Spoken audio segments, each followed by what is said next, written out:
2024年就要结束啊！今仔日返点就是2025年。为了应付真侪民众进入台北信义区，是出动规千的警察维安，嘛分3阶段交通管制。这个大超商的货量嘛是传比平常时啊加3倍至5倍，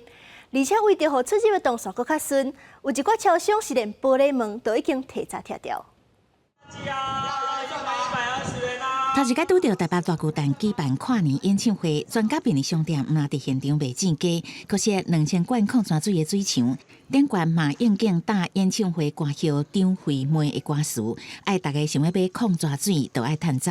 迎来首个跨年演唱会的夜晚，那因此在整体的就是人力动员、商品的，就是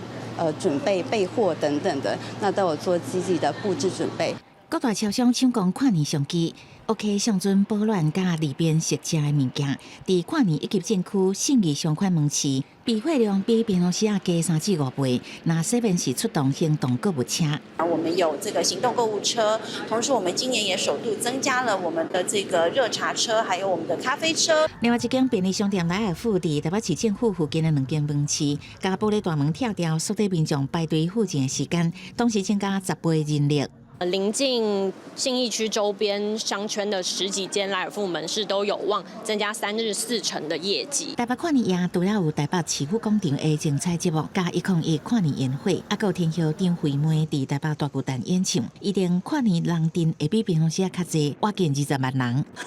年轻人可以跨年，给他们嗨一下，我觉得1年1度还可以接受了。为了疏散跨年线电人阵，台北市出动将近1000个警力，信义区是进行3阶段交通管制，一直到透早3点。警方除了派警犬加强巡逻，检查是毋是有违禁品，佮配备空袭机拿查证，要查无经过申请允准的空袭机。晚会及释放烟火期间，为避免发生民众推挤踩踏，